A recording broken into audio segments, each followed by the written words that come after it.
Hi, good morning everyone. So in last session हमने पढ़ा था possessive adjective and possessive pronoun, ठीक है? And in today's session हम लोग आज पढ़ेंगे एक topic has to and have to. बहुत बेसिक टॉपिक है ये, has to have to. Have से सब लोग परिचित हैं? वेरी कॉमन वर्ड है हैज एंड हैव. कहां हैज लगता है और कहां हैव लगता है? Let's discuss about this first. Okay, listen to me very carefully. Has और हैव दोनों का अगर हम लोग बात करें हेल्पिंग वर्ड या मेन वर्ड की, यहां पे मेन वर्ड है, पहले तो समझना हैज और हैव यहां क्या है? Main word. वैसे हैज और हैव हेल्पिंग वर्ड भी होता है, बट वो हेल्पिंग वर्ड हो या मेन वर्ड हो, डिफरेंस सिर्फ इतना है कि हैव वर्ड का फर्स्ट फॉर्म है और हैज उसी हैव का फिफ्थ फॉर्म है, पांचवा फॉर्म. तो according to the rule of simple present tense, जिसको हम लोग हैबिचुअल टेंस कहते हैं, बेसिकली पढ़ा होगा आपने, हैबिट बताने वाला टेंस, उसमें क्या लगता है? अगर सब्जेक्ट आई हो, सब्जेक्ट वी हो, दे हो, यू या कोई भी प्लूरल, तो हम लोग इसके साथ क्या लगाते हैं? हैव, यानी V1 याद है प्रेजेंट में. और अगर सब्जेक्ट ही हो, शी हो, इट हो या कोई भी सिंगुलर हो, तो हम लगाएंगे यहां पे हैज, जो कि हमारा वर्ब का फिफ्थ फॉर्म है. बस इतना ही डिफरेंस है हैज और हैव में, और बाकी कोई डिफरेंस नहीं है. सब्जेक्ट के अकॉर्डिंगली हैज और हैव का डिसीजन करेंगे. Selection of has and have totally depends upon the selection of subject. Is it clear? Yes sir. अब दोनों का मतलब क्या होता है हम लोग इसके बारे में पढ़ेंगे आज. हैज टू और हैव टू में अंतर क्या होता है? Before we start with has to have to, like to ask you want to का प्रयोग किसको आता है? Want to want W-A-N-T want. ये बताइए मुझे अगर ये टॉपिक किसको आता है?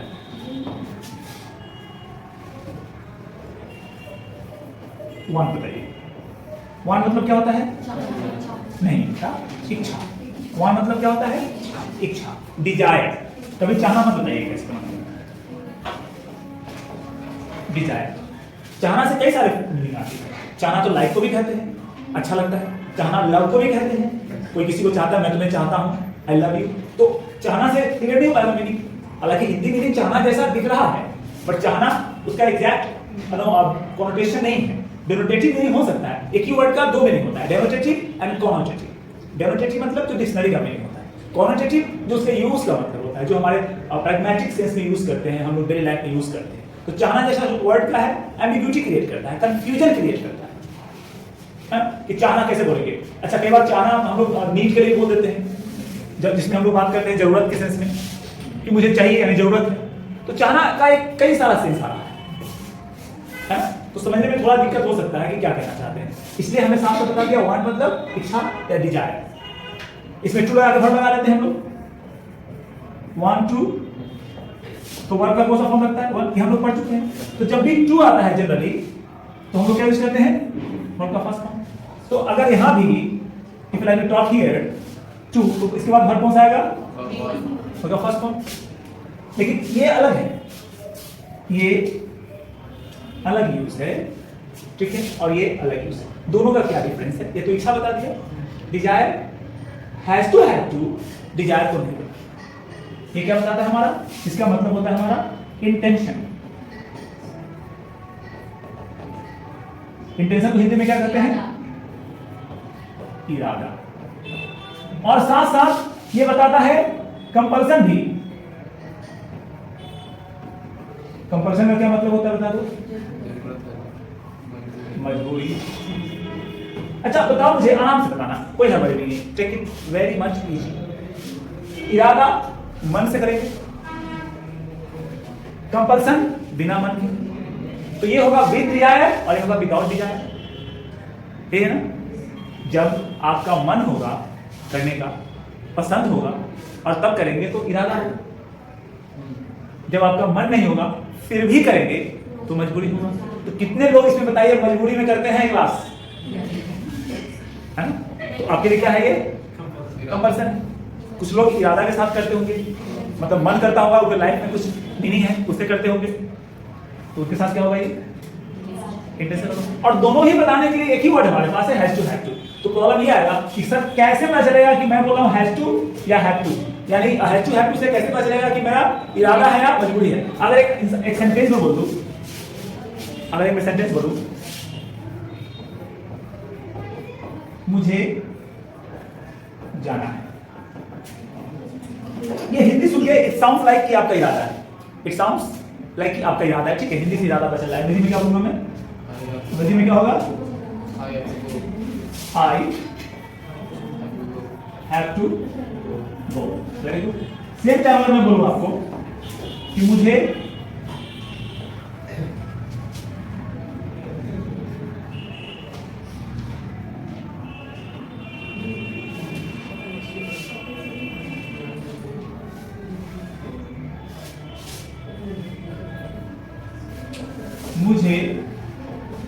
जाना पड़ता है। अब बताइए क्या है, ये क्या है, आई हैव टू गो। अब मैं ये जानना चाहता हूं आपसे कि मुझे जाना है इरादा है कि मजबूरी है, बताइए। मुझे जाना है क्या है, इरादा है, और मुझे जाना पड़ता है क्या है, मजबूरी है। लेकिन दोनों ही सेंटेंस का इंग्लिश तो सेम है, इंग्लिश सेम है ना दोनों सेंटेंस का, तो कैसे, अब क्या लगता है कि आपको हमेशा हिंदी बोल बोल के मुझे इंग्लिश बोलना होगा कि मुझे जाना है, मैं इरादा बोल रहा हूं इसलिए आई हैव टू गो, मुझे जाना पड़ता है मजबूरी बोल रहा हूं इसलिए आई हैव टू गो, नहीं, कंफ्यूजन होगा ना। बड़ा एंटीथेटिकल है, एंटीथेटिकल का मतलब एक का अपोजिट दूसरा है। हिंदी में एक्सप्रेशन में और वर्ड दोनों के लिए एक ही है। अगर कोई बोले कि गो मतलब जाना भी होगा, गो मतलब आना भी होगा, तो मुश्किल है कि अगर मैं बोलूं आई गो तो पता नहीं चलेगा कि मैं जाने की बात कर रहा हूं कि मैं आने की बात कर रहा हूं। सेम कंडीशन यहां भी हो रहा है, हैव टू एक तरफ से इरादा बता रहा है और दूसरी तरफ से मजबूरी बता रहा है। दोनों का एकदम सेम स्ट्रक्चर है, सेम मीनिंग है, सेंटेंस फॉर्मेशन सेम है ना सेम। तो फिर कंफ्यूजन होगा हमें समझने में।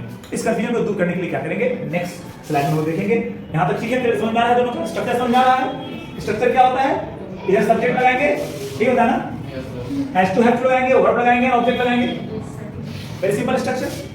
All the structures follow the same rules, structure is not going to be changed. Subject, verb and object ये एक यूनिवर्सल स्ट्रक्चर है। इन इंग्लिश सबसे सिंपल ये है, इसमें स्ट्रक्चर यूनिवर्सल रहता है, subject, verb and object.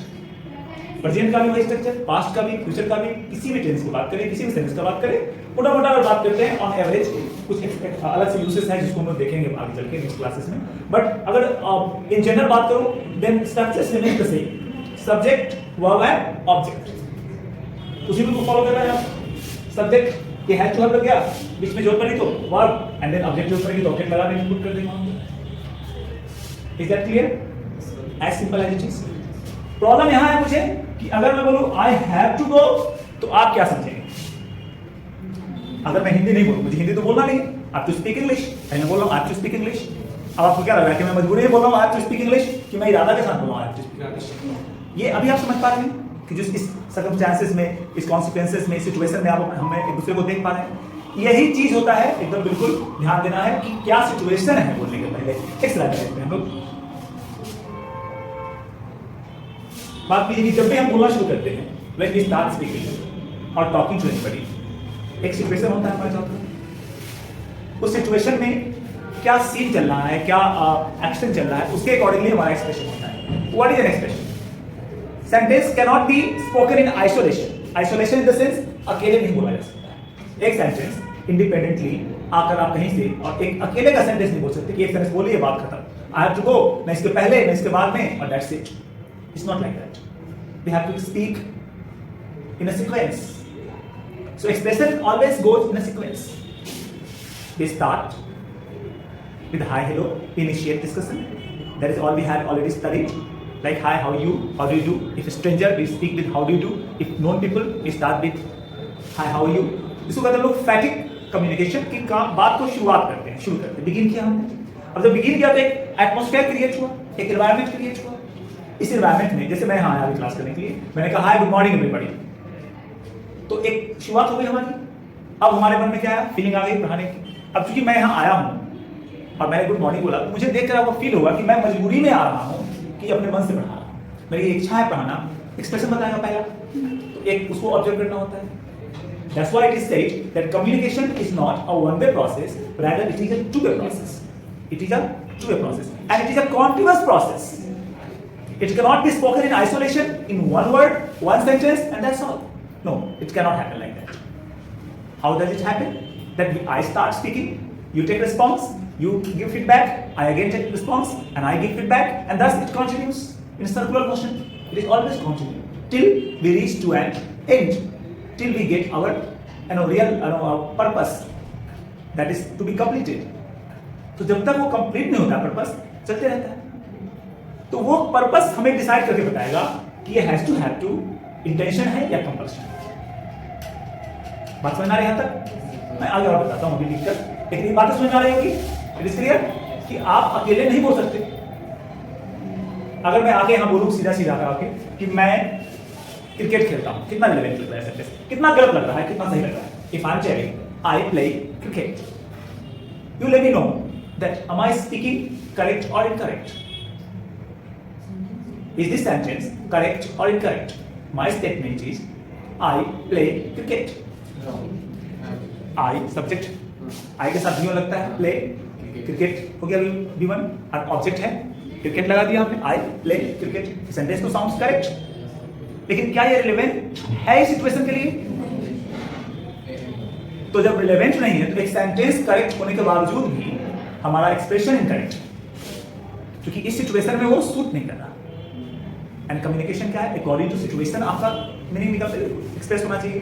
So any articulation, any expression that serves a purpose is called communication.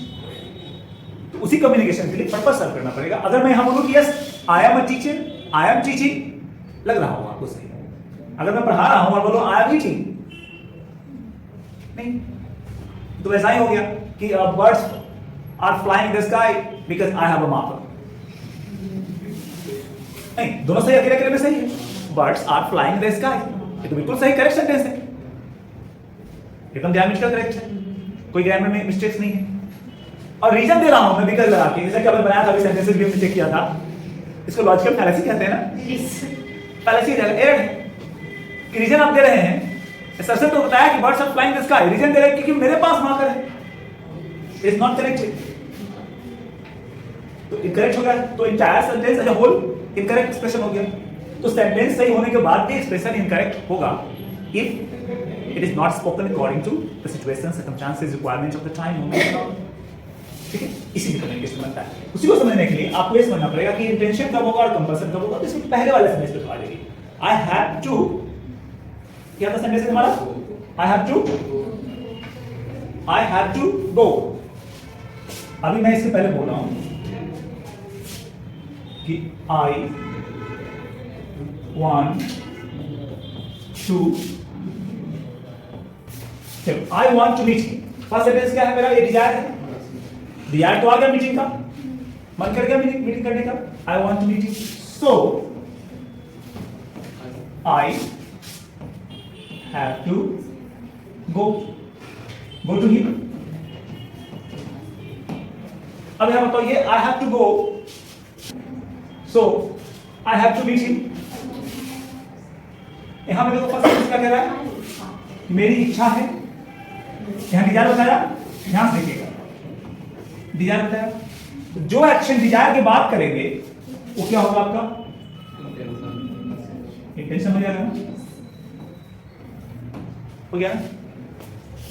इस इंटेंशन को डिसाइड करने की हिंदी जरूरत है नहीं पे। ये नहीं बोला कि मुझे जाना है, ना है तो इरादा होगा, पढ़ता है तो मजबूरी होगा। ऐसा बोल तो नहीं करेंगे कि जिसकी जाके अंत में ना है, नहीं है, ने है, पढ़ता है, पढ़ती है, पढ़ते हैं, ऐसा करके नहीं समझना हमें। हमें क्या समझना है कि इसके पहले वाला सेंटेंस क्या है, सिचुएशन क्या है। तो सिचुएशन इज कि मेरा डिजायर है, इसलिए मुझे जाना है। अगर मैं इसी को कहूं, सही एग्जांपल लिखूं, I don't want to meet him but I have to go to him। अब बताओ यहां पे क्या है? डिजायर तो नहीं है, नो डिजायर, नो डिजायर, तो ये क्या हो गया बताओ, इस जाने के काम में क्या हो गया हमारा कंपल्सन। तो ये पहले वाला सेंटेंस ये डिसाइड कर रहा है कि हैव टू इंटेंशन होगा या कंपल्सन होगा। अगर मैं बोलूं कि I like mango, I like mango, so I have to eat। ये बताओ ये मजबूरी की इरादा है, इरादा है ना। I don't like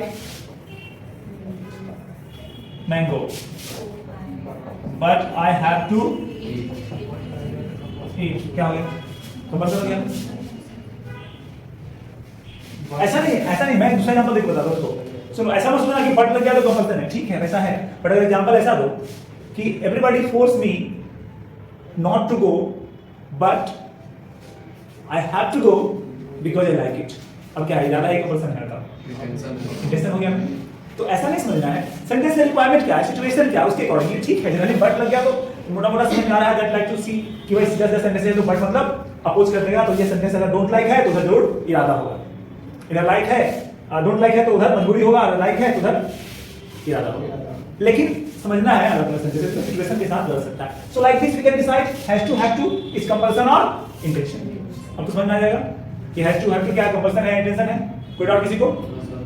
चलिए, तो अब ये जब समझ में आ गया तो नेक्स्ट टॉपिक हम देखते हैं, इसीलिए इसको नेगेट करते हैं, इन नेगेटिव। अच्छा, नेगेटिव करने के लिए to negate the sentence, negative को हम लोग निगेट करते हैं। To negate the sentence what do we use? Generally we use not. So I to ask you one thing, where do we use not in sentence? Not का position क्या होता है, कहां पे होता है, किसके साथ होता है? सब्जेक्ट के बाद कब? हेल्पिंग वर्ब के साथ। तो इस हैज टू हैव टू के स्ट्रक्चर में सब्जेक्ट के साथ हैज टू या हैव टू वर्ब वन देखो ये स्ट्रक्चर हमारा है। इसमें you tell me what is the helping verb? Where is the helping verb? Which one is the helping verb?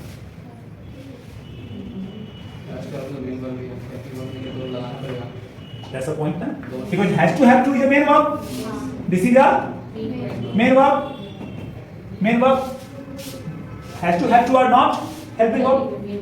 Okay, and since this sentence belongs to present, we need to have a helping verb of present tense. So what is the helping verb of present? Do not, does not. Do or does. So in negative, this one is affirmative. In negative, short में in negative we have subject, then don't। याद है don't? वैसे तो writing में हम लोग don't लिखते नहीं है, जनरली अवॉइडेड है, बताया था आपको। तो इसको मैं मैंने इसको do not लिख देता हूँ आपको। Do not या does not। अब do or does हो गया, so tell me, let me know that which form of the verb is used after do or does? Only verb first form of the verb। So has to use नहीं होगा यहाँ पे। अब क्या होगा? only have। क्यों? because have is the first form, has is a fifth form। Fifth form is not used after do or does, so only have to used, then verb then object remain the same। This whole part remains the same, you have to make changes here in this has to have to। अच्छा, एक चीज और है, do और does का प्रयोग negative, इसको don't और इसको डजंट कर सकते हैं, but it is not written in examination. हालांकि कुछ जगहों पे अब यूज हो रहा है, राइटिंग में भी डोंट एंड डजंट, यानी कंट्रा ये आपका शॉर्ट फॉर्म कर सकते हैं, इसको कंट्राडिक्टेड फॉर्म है, ठीक है। तो इसका प्रयोग करते हैं हम लोग, है ना। लेकिन सॉरी कॉन्ट्रैक्टेड फॉर्म है, कॉन्ट्रैक्टेड फॉर्म से कॉन्ट्रैक्टेड फॉर्म्स का प्रयोग रिटन में अवॉइडेड था, ठीक है, प्रोहिबिटेड है, but now it is used because the language is a fashion, and in the fashion as the ages passes, the time passes, I know changes is but obvious. So we find in some of the writing, some of the novels or contemporary writings of most of the writers, these contracted forms are being entertained. So if you like to see them, like to go through all those texts that has been written in this contemporary age of these days, we can find कि ये use हो रहा है, but still हमारा जो exam pattern है conventional है, traditional rule follow कर रहा है। So we are not supposed to use do not और don't, we are supposed to use do not and does not, ठीक है। जब देखेंगे आगे further in the future if it would be entertained by the intellectuals और the question setters जो हमारे वो कर देंगे अभी, तो देखा जाएगा। तो आगे समझ में यहाँ पे अब बना लो, सेम चीज रहेगा। I don't have to do anything, मेरे सारे काम मेरे पेरेंट्स करते हैं। I don't have to do anything, कुछ नहीं करना पड़ता है। मुझे नहीं जाना है, I don't have to go. I do not have to go. मुझे कुछ कहना है, I have to say something. मुझे नहीं सुनना है, I don't have to listen. Very simple. ये रहेगा तो क्या होगा? He doesn't, that is does not, that is does not। यहां भी हैव लगेगा क्योंकि पहले हैव लग रहा था, अब क्या होगा? Have. He does not have to go। वो सिंपल एग्जांपल दे रहा हूं।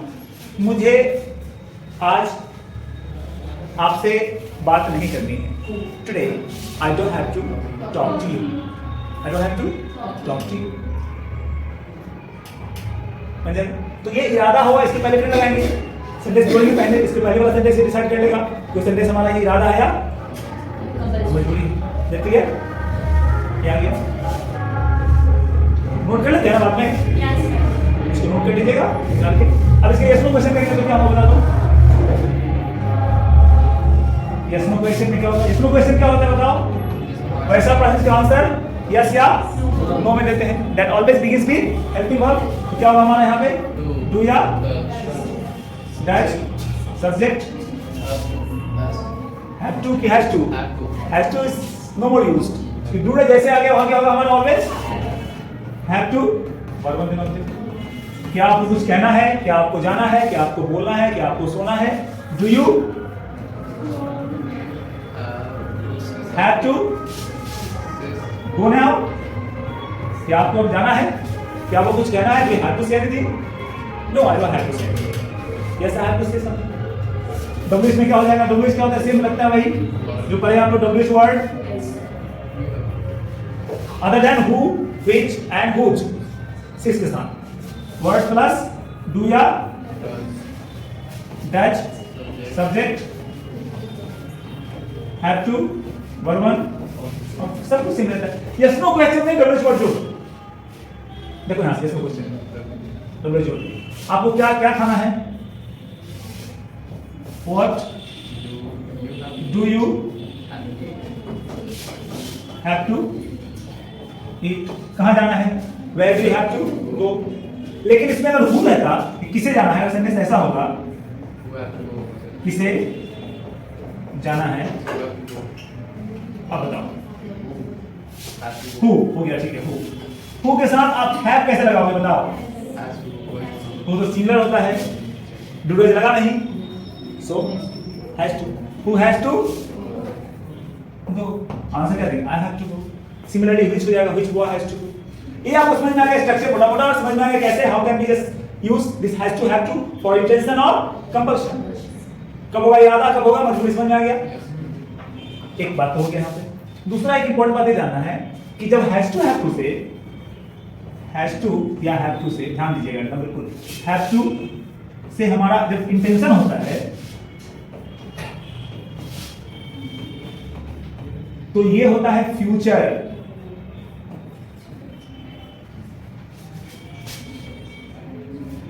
फ्यूचर में एक्शन होगा, देख लो आप, एक्शन फ्यूचर में होगा, देख लो इंटेंशन फ्यूचर में होगा। अगर आप बोल रहे हो कि मुझे जाना है, इरादा बता रहे हो कि कल मुझे पटना में काम है तो मुझे जाना है, so we are talking about future of it, it is about future. कल मुझे पटना में काम है तो मुझे जाना है, we are talking about future. मुझे भूख लगी है, मुझे खाना है, I am hungry so I have to eat, I am talking about future और now.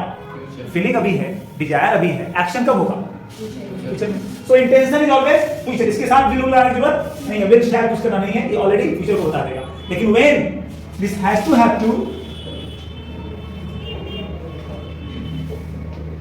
This has to have to का प्रयोग करते हैं हम कंपल्सन के लिए, ठीक है। ये होता है प्रेजेंट, ठीक है। रोज की एक्टिविटी होती है, और इसमें क्या होता है प्रेजेंट डेली एक्टिविटीज, क्या होता है डेली एक्शन एक्टिविटीज। देखो मुझे मन नहीं करता पढ़ने का, लेकिन पढ़ना पड़ता है। ये डेली एक्टिविटीज है कि डेली एक्टिविटीज है? Daily activities. ठीक है, मुझे भूख नहीं लगती है सुबह में 5 बजे 6 बजे, किसी किसी बच्चे की मम्मी से 5 बजे 6 बजे खिलाती है उसको, चलो नाश्ता करो ब्रेकफास्ट कर लो, तो आप जाके बोलेंगे बाहर में अपने दोस्तों को मुझे 6 o'clock मॉर्निंग भूख नहीं लगती पर मुझे नाश्ता करना पड़ता है। ठीक है, daily activities, so it shows present action. I have to eat. I am not hungry. I don't feel hunger. I don't want to eat in the morning, but I have to eat. It is a compulsion, and compulsion is always expressed in present. For present, in present, for present. Intention is expressed in present for future. इसमें क्या है? Intention में present में expression है. Expression always done in present. Keep in your mind. Expression always done in present. चाहे वो present का expression हो, past का expression हो, future का expression हो. It is always done in present. Expression can never be done in future और past. Past के बारे में बोलेंगे तो भी अभी बोलेंगे ना, फ्यूचर के बारे में बोलेंगे तभी भी अभी ही बोलेंगे, और अभी के बारे में भी बोलेंगे। तो expression always is done in present, sometimes for future, sometimes for present, sometimes for past. So here if we are talking about compulsion, expression is in present, action is done in daily action. When we are talking about intention, it has to expression is done in present but action is future। इधर clear structure हो जाएगा। सो यहाँ हम लोग आज का class wind up करेंगे। अभी समझ में आ गया आपको? है तो कोई डाउट है तो पूछिए, case of any doubt. Those watching online also can ask the question in a doubt in comment section and all। ठीक है, तो रहते इतना ही आज के लिए। टास्क क्या है आपका? इसे प्रैक्टिस कीजिए, इसको डेली लाइफ में यूज कीजिए। That will be all your part. My part is all to make you understand कि कैसे यूज हो रहा है। Your part is all to just use these all things into your daily life. बहुत सारे daily life activities है। I have to go, I have to come, I have to eat now, I have some work at my home so I have to go, tomorrow there is a party at my home so I have to do shopping। So like this lot of expression that you might add on, or you might just speak, put the point, take a point of your daily life, अपने daily life वाला point को लीजिए, अपने daily life वाला expression को लीजिए and then try to speak. ठीक है, तो मिलते हैं नेक्स्ट क्लास। तब तक के लिए bye, take care, thank you.